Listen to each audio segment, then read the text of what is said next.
The CBS Radio Mystery Theater presents...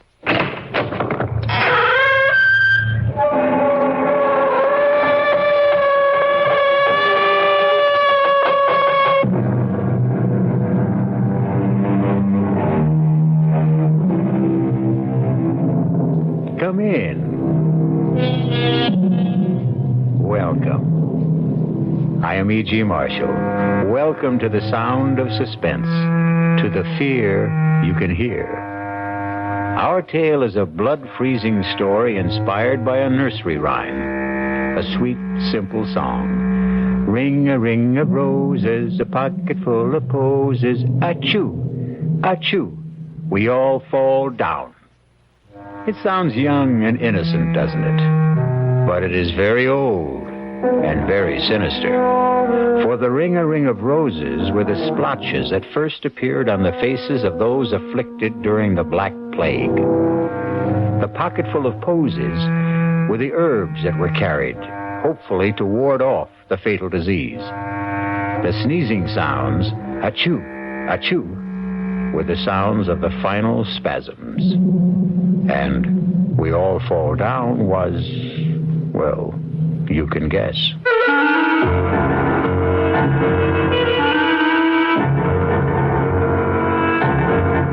Our mystery drama, A Ring of Roses, was written especially for the Radio Mystery Theater by S.J. Wilson and stars Glynis O'Connor. It is sponsored in part by the Kellogg Company, makers of Kellogg's Special K cereal.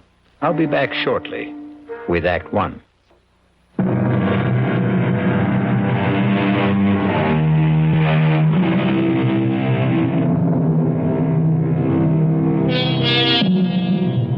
Science has brought most plagues under control, but not so those other epidemics of the past, those that plague us with their unseen, unknown, and unexpected terrors. And such is the tale of terror you are about to hear. Draw close to the guttering candle, for you will receive no warmth from a ring of roses. You know, George, I've heard about this place so often from Helena. The fields, the forest, those mountains in the distance. It's just as if I've been here and seen it all before. That's all fine. But do you realize, Laurie, we haven't seen a single house for the last 7 miles? Oh, Helena even told me about that. You see, the owners of these large old estates insisted that the highway be built outside their properties. Oh, I'm just dying to see her home. And I'm anxious to meet your friend Helena. Oh, I'm sure you'll like her. But will she like me? Taking her best friend away from her. Come on, George. You know you're irresistible. Ha! Why do you think I'm going to marry you?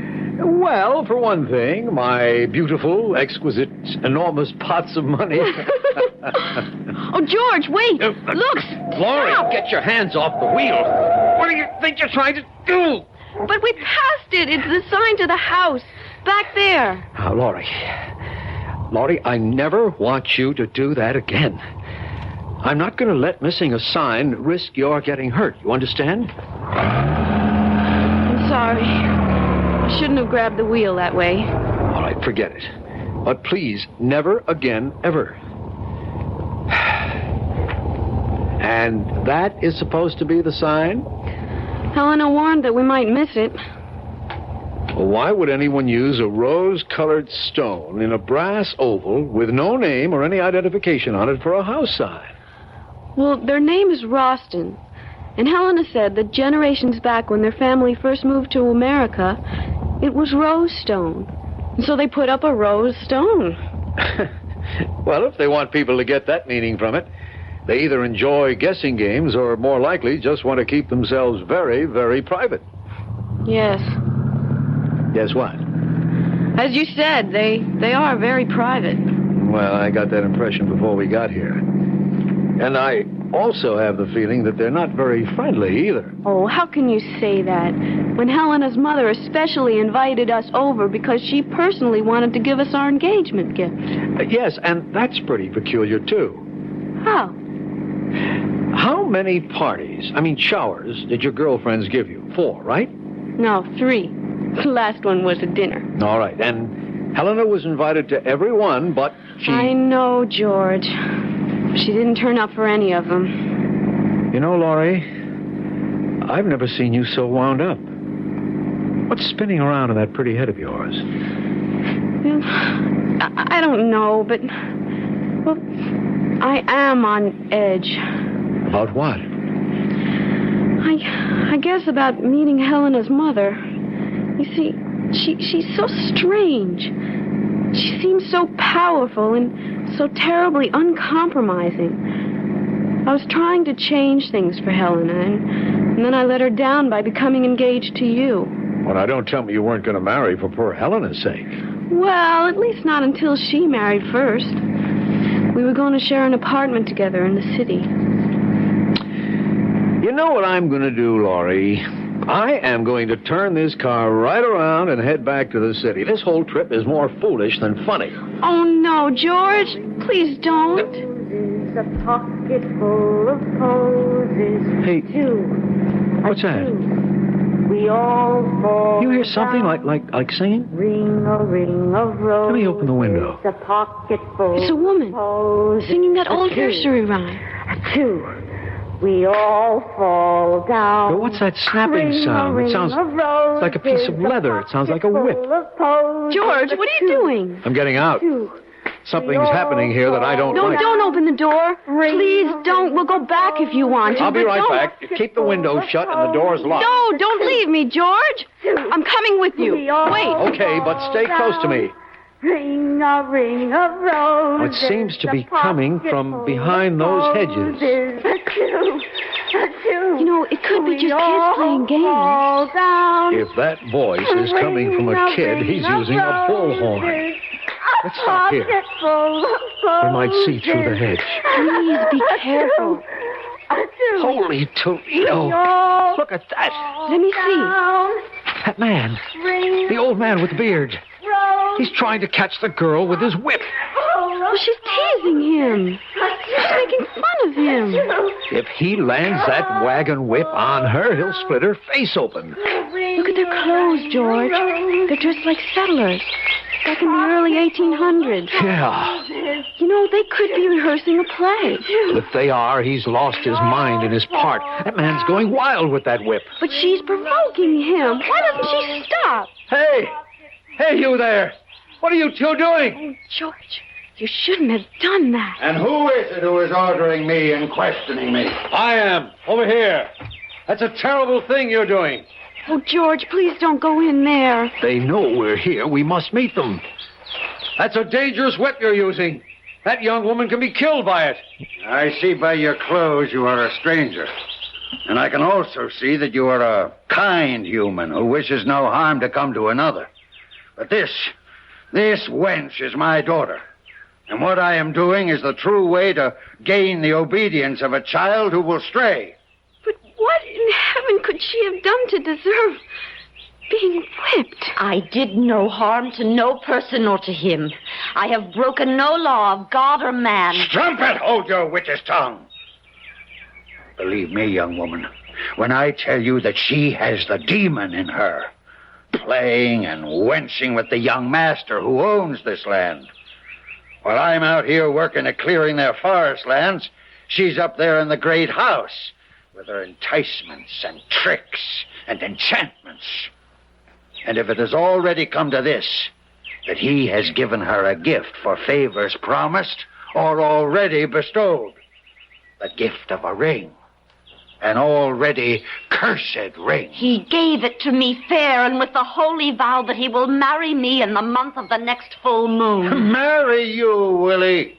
You who can half fare to read and write?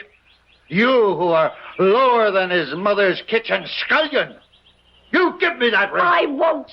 I swear by the name and the soul of my sainted mother that you will never get this ring. Then until I do, though it mean your own death, you get the whip. Stop it! Don't!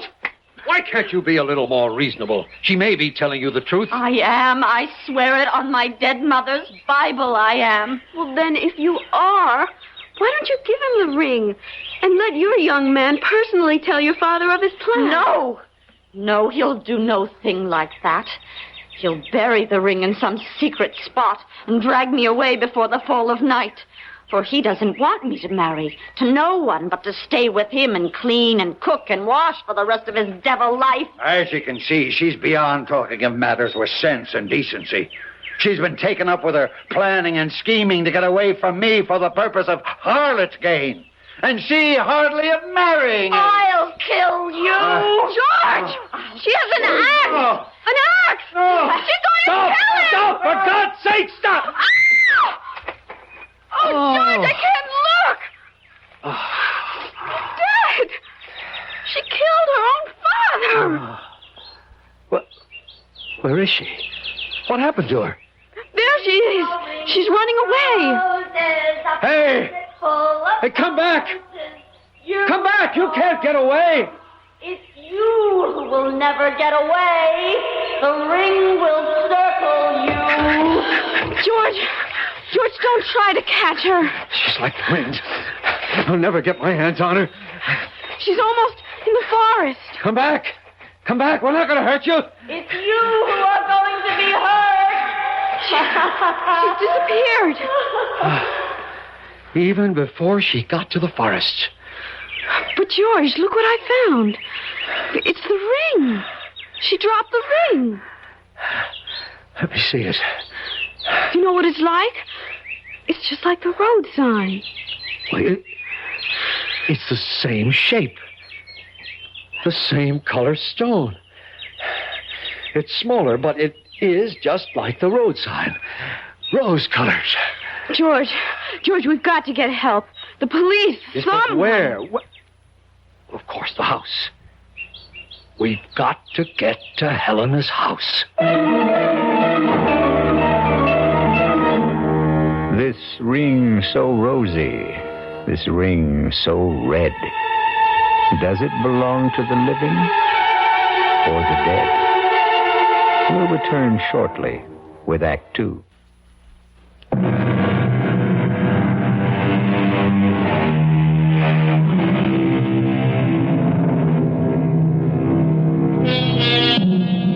Let us return to the evil of a ring of roses and to our young friends who have been wrenched back through space to a time when a young woman raised an axe and split in more ways than one.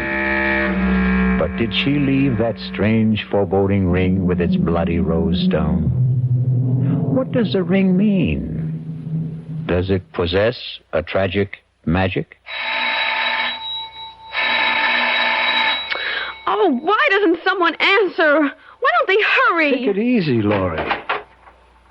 Thank you. We've got to see Mrs. A moment, please. You are Miss Thornton? Yes, but we've got... And you, Mr. Williamson? Yes, and we've come to see... Mrs. and Miss Roston are expecting you. Won't you follow me, please?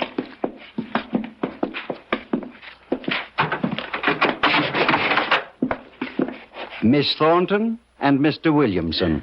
Oh, Laurie, how wonderful. Oh, but something's wrong. Your hair. And Laurie, you're so pale.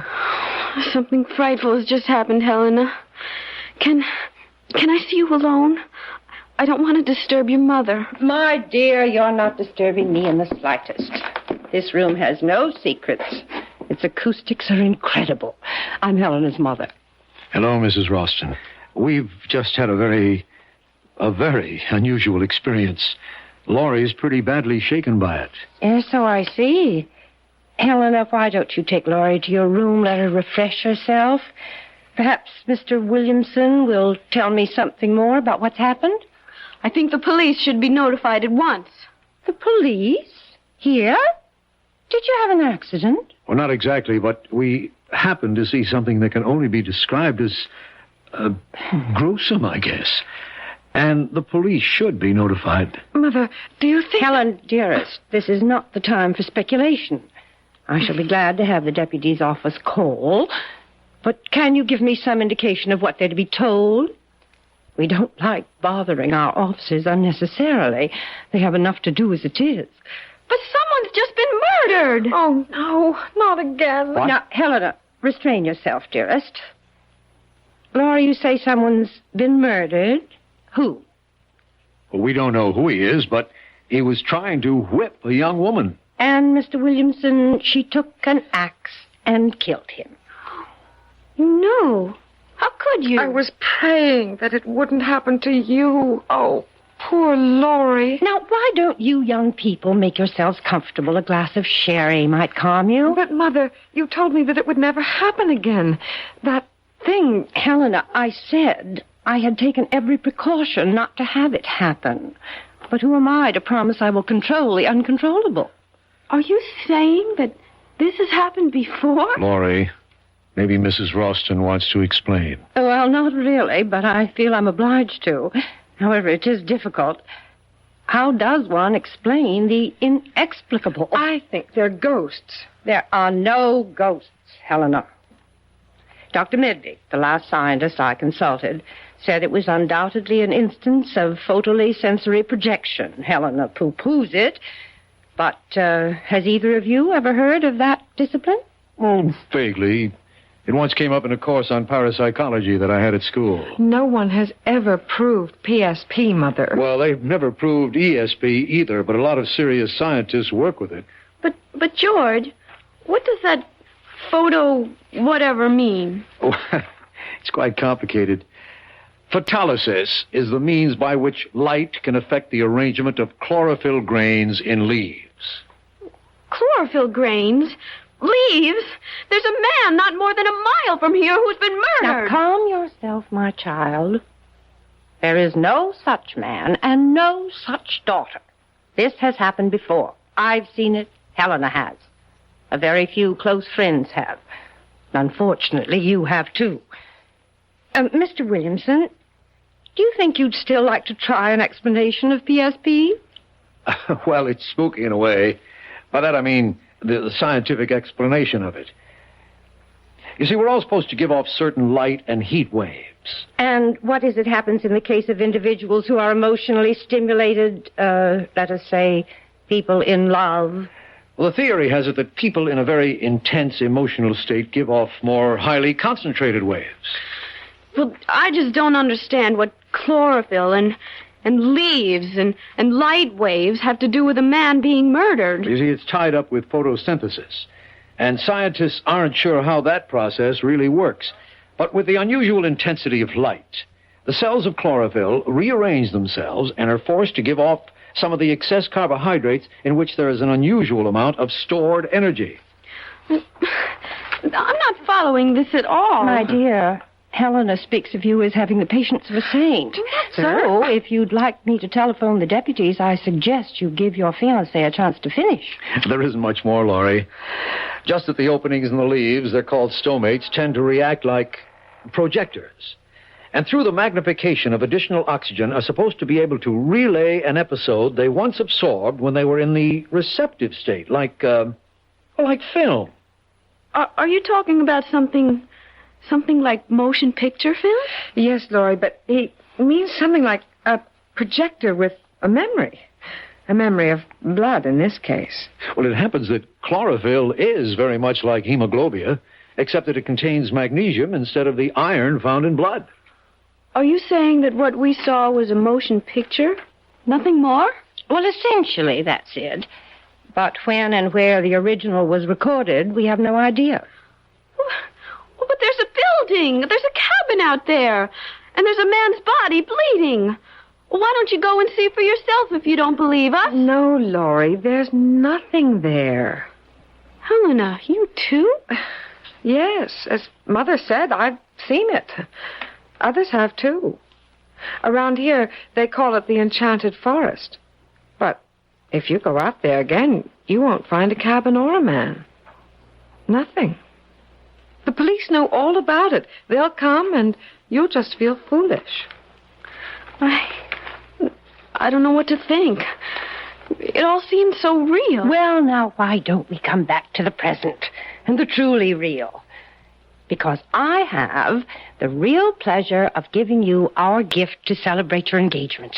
It's a complete surprise. Even I don't know what it is. Laurie, dear, It isn't that what we're giving you is expensive or valuable, but it is dear to us. We hope it will be your first family heirloom.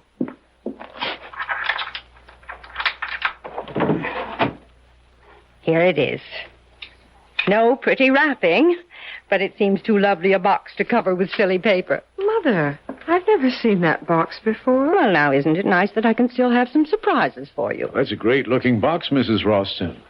Those are roses painted on ivory, aren't they? Oh, it's so beautiful. I feel as if I'm depriving you of something very special if I accepted it. Oh, no. Please, take it. It's little enough, and you know what I think that box would be perfect for? It already has its purpose, dear. What I was going to say was that it would be the perfect place to keep a lock of your first baby's hair. Wouldn't it? And I'm afraid it's going to stay empty for some time. Oh, George, we don't know that. Not yet. We will have to find you another container for that when the time comes. This box already has its occupant. You mean there's something inside? Well, look and see. Well, go ahead, Laurie. My heart's beating so loudly. She's been like that all day, so excited. Darling, do you want me to open it? No, I'm all right. Just let me take a deep breath. Oh, no. Hey, that's the same... Laurie? What's wrong? Mother? Oh, it's his music! Give me the box, Laurie. And inside! Oh, the ring! I got her. Put her on the couch. Yes. Laurie? Mother, do something. Don't just stand there. Eleanor, control yourself and get some water. Oh, Laurie, my poor Laurie. Wake up. Laurie, come out of it, honey. Darling? She's trying to open her eyes. Slowly, Laurie. It's me, George. Oh, who? What happened? You just passed out for a moment. Here, give her this water. Here, honey. Sip this slowly. Oh, I don't need it. But did I really see it? See what? The ring. Yes, I've got it. What ring? This ring. The same one. With the rose-colored stone. Mother, how dare you? That's mine. You know what that ring means to me. Oh, please take that thing away. I don't want to look at it. But don't worry, you won't have to. Here, Mrs. Ralston, take it back. And I hope it isn't a sample of your sense of humor. Just one moment, Mr. Williamson. I don't particularly appreciate your tone or your attitude. What do you mean by my sense of humor? If you and your daughter know all about that axe-murdering scene that we saw earlier, then you must have known about the ring. What about it? It's mine. That ring. It's just like that road sign you have on the highway. Yes, the sign was copied from the design of the ring. It's been our family hallmark, so to speak, for generations. Is that why the girl who killed her father did it? Because of that ring? What do you mean? She had it. She teased him with it while she sang that song. That same nursery rhyme in the box. Oh, no. That couldn't be. That's my ring. She couldn't have had it. Are you too sure you saw this ring? Well, that girl in the field. She dropped it when she ran away. Then where is it now? Well, George, you had it. What? You sure? I thought you put it into your purse. Well, I'll look. Well, it isn't in any of my pockets. No, and it's not here in my purse. How could it be? There is only one ring, this ring. It's been in the Ralston family for generations. It was brought here by a Ralston early in the 18th century. And it has always belonged to the oldest child in each family. In which case it would be your daughter's, since you are a Ralston by marriage. Yes, that would be so if it were true. You're not going to tell them? Well, why not? It's time that silly cloud you've been hiding behind was blown away. Don't, Mother. Please, I beg you, don't. Nonsense. I am a Ralston. That ring belongs to me. Helena's father died in the Southeast Asian War. Shot down even before he knew I was going to have a child. Mother, I hate you for this. I hate you. Helena, don't say that to your own mother. Why not? She's hated me ever since she learned that her father and I had never married. Imagine that in this day. A girl making such a fuss about legitimacy. Stop it, Mother, please. We don't have to hear any more, Mrs. Oh, Ralston. yes, you do. George, can't we get out of here quickly? You can go whenever you like, Miss Thornton. But out of your friendship for Helena, you must take that ring with you. No, I couldn't. I won't let her. Give it to me. Helena, what are you doing? The ring! She tore it out of my hand. I've got it, and no one will ever get it from me. Let her go. She'll be back. And with the ring, she knows it's wrong for her to have taken it. Eventually, the ring must come to you, Laurie. We don't want it. But it will come to you. It can do you no harm. It's a silly superstition, but only Ralstons are supposed to be vulnerable to the ring. And, Laurie, if you are Helena's friend, as you say you are, you will take it. But she wants it. She insists that it stay hers. Only as an excuse. Well, what sort of an excuse could the ring give her? The excuse not to marry. And why not? She considers herself fated, ill-starred, if you will. You see, at one time, the superstition arose that if the firstborn was female, the ring would prevent her from marrying. It's high time that ring is out of Ralston hands. Why don't you just throw it away? What with Helena carrying on as if possessed? Well, we just do not want it. I'm sorry, but we must get back to the city. Yes, it's a long drive, and we'd like to make it before dark. I regret this has turned out to be so unpleasant, but then perhaps it couldn't have been avoided. Perhaps. But it's over now. George, let's go.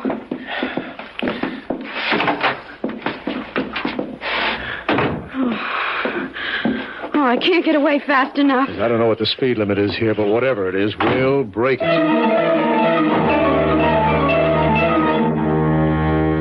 Helena, I order you to come out of your room at once. At once. Mother, don't hurt her. She is my only friend.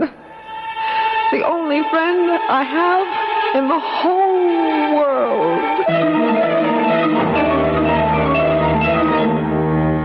Run from the ring. Run for your life. But without a ring, what's a husband or wife? We'll return shortly with Act 3.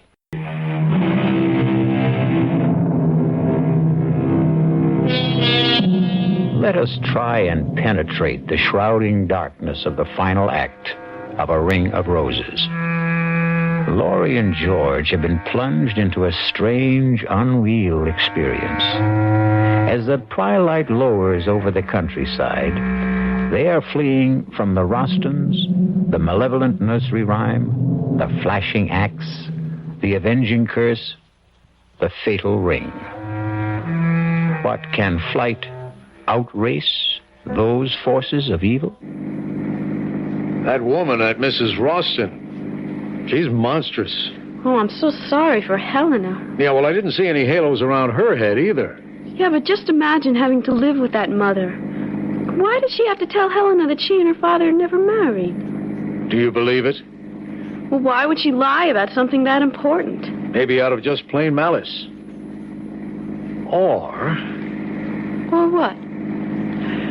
it just occurred to me, couldn't she have invented that story about the curse the ring puts on firstborn Ralston girls?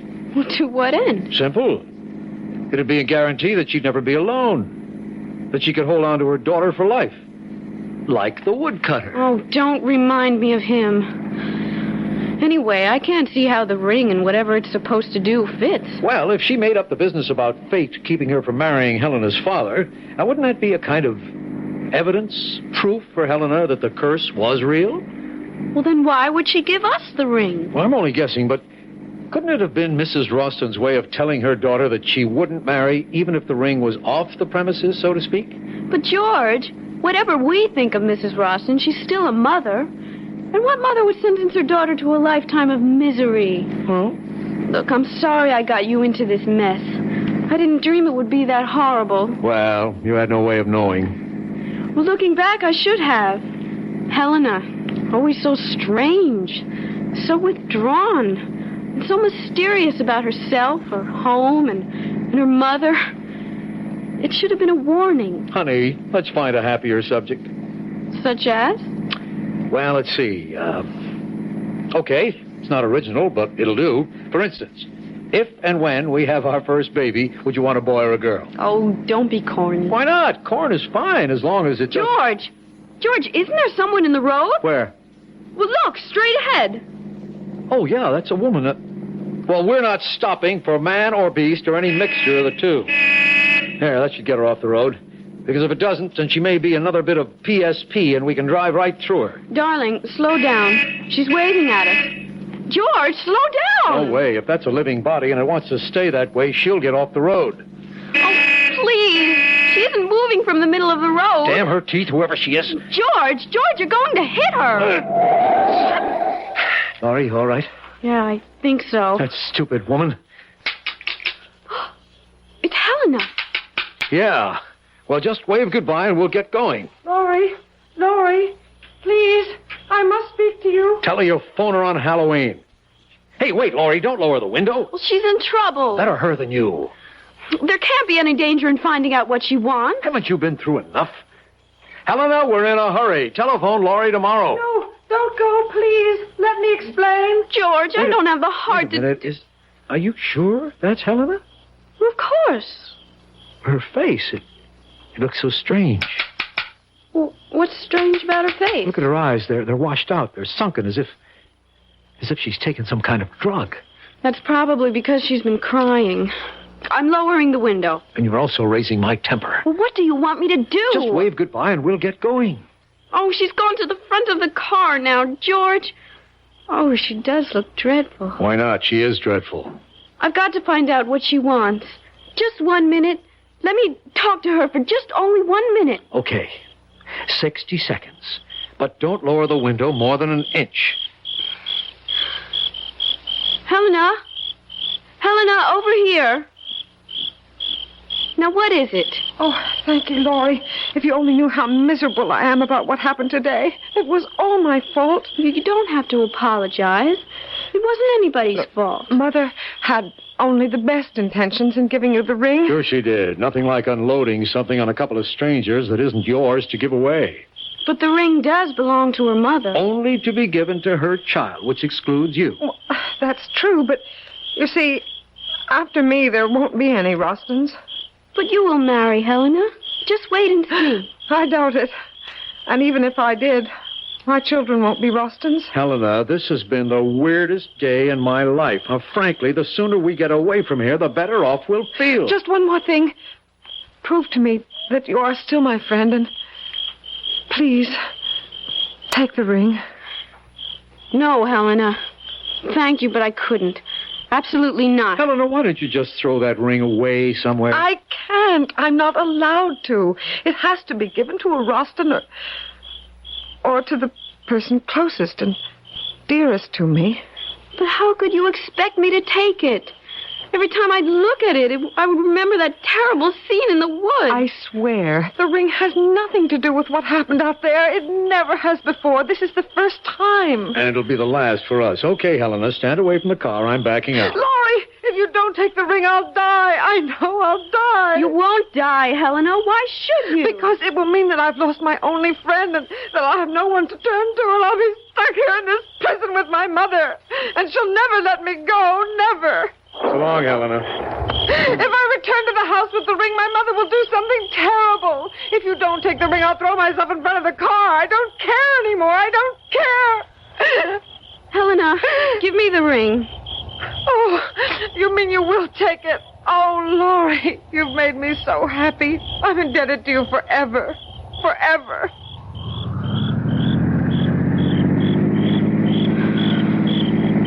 You're angry with me, George, aren't you? No. I'll probably never see her again. And if it meant that much to her... What probably meant even more to her was that she could twist and bend you in any way she wanted. Well, in a way, it was her last hope of getting out of that house. That's why I finally took the ring. Actually, what harm could it do? I don't know, Laurie, except that anything connected with the Rostons seems dangerous. That's because the Rostons are difficult to understand or explain. Well, that may be. But while we might never get to the bottom of that axe job in the woods, there must be a key somewhere to the Rostons. After all, they're not ghosts or optical illusions. They're people, living, breathing humans. Still, for all we know about them, they're just as haunted as that phantom woodcutter and his crazy daughter. Let's stop talking about them. I will, if you do me an important favor. If I can. You can. Throw that ring away. You mean now? Right this second. Open the window and throw it out. But why? Honey, I'd consider it a special favor to me if you got rid of that ring. Well, I have no intention of keeping it. But I don't want to just throw it away. What do you want to do with it? Give it away. To whom? I haven't thought yet. Try thinking about it right now. You sound as if you're ordering me to do it. Actually, I'm begging you, Laurie, begging you to get rid of the damn ring. I said I would. But when? When I find someone to give it to.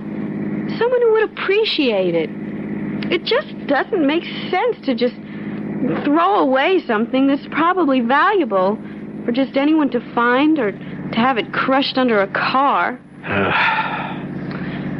Say, I know what I could do with it. Drop it, Laurie. It's only going to get us into an argument. No, I'm serious, honestly. I just thought of where this ring could do the most good. Fine, you do what you want with it, but let's not talk about it. Oh, you'll agree? I bet you will. Oh, honey, do you realize that since we've known each other, we've never had so many disagreements? But I'm not disagreeing with you. Good, then let's change the subject. Or better still, let's let everything take a rest. If that's what you want, fine.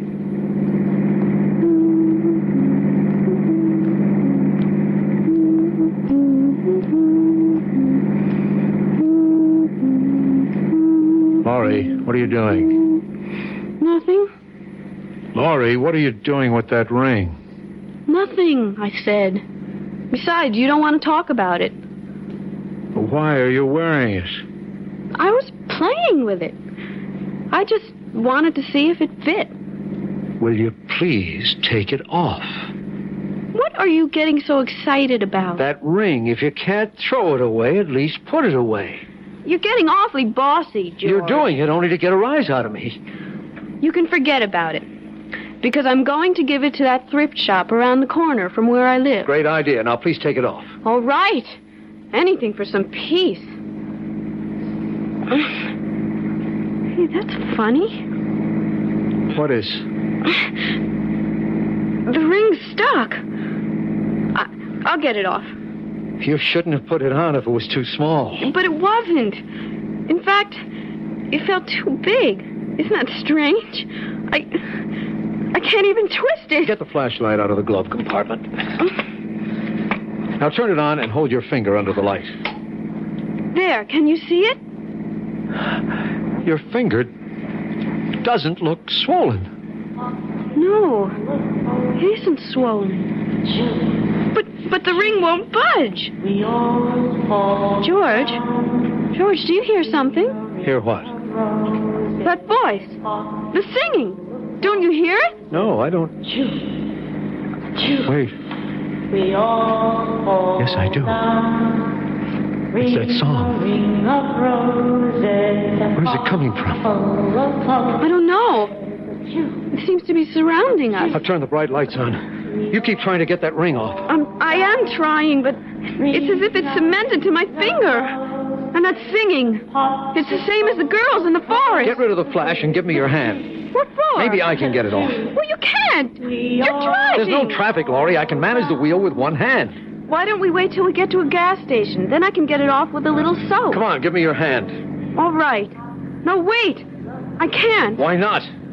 Oh, I just can't, George. Laurie, you're about to drive me out of my head. Why can't you give me your hand? Because I remembered something. What, for heaven's sake? What, Laurie? Well, what Helena said back there. when she wanted me to take the ring. She said a lot of hysterical things. That if she couldn't give the ring to a Rostin, it would have to be to a person nearest and dearest to her. Oh, Helena's all whacked up. Now give me your hand, Laurie. But what if it's true? Oh, that voice, that terrible voice. Why doesn't it stop? Laurie, please give me your hand. No, because if you can get it off, then you'll be stuck with it. Who cares? I don't want anything to happen to you. Not for anything. George, look straight ahead. Oh, It's them, the two of them, the old man and the girl. He's got an axe. I'm stopping the car. No, don't. Go around them. Throw them. Run them down. Kill them.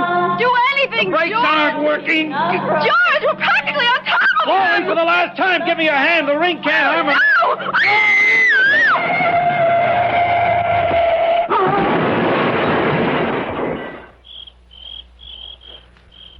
Laurie, are you all right? It was a tree we hit. Only a tree, Laurie. You hear me? It was only a tree. Laurie, the ring. The ring. What did you do? Not on your finger. Your finger. Good Lord. She's dead.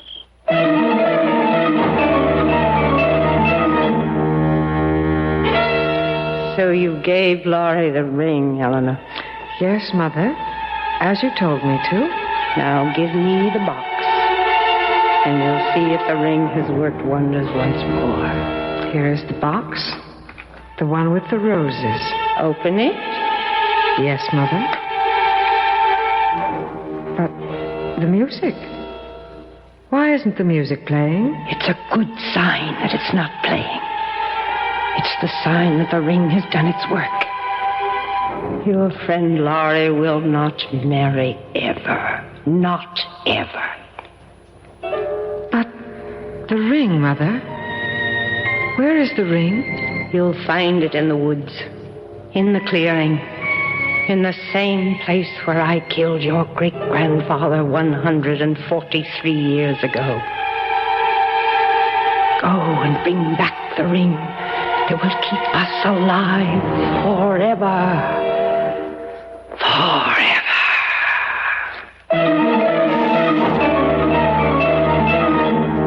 Forever, you ghosts. Forever you sing. But your death is as forever as your grim, rosy ring. I'll be back shortly.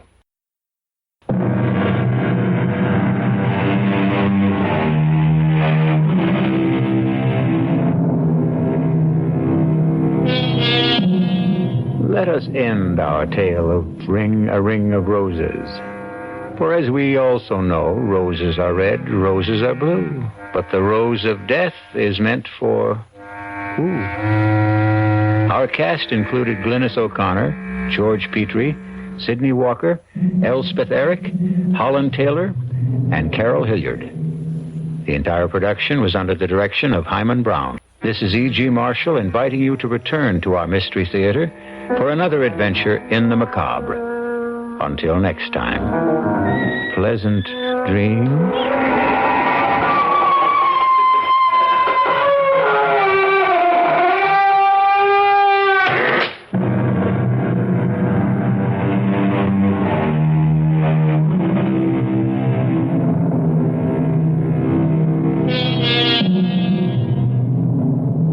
.36 degrees in Chicago, the WBBM News Time, 11:24.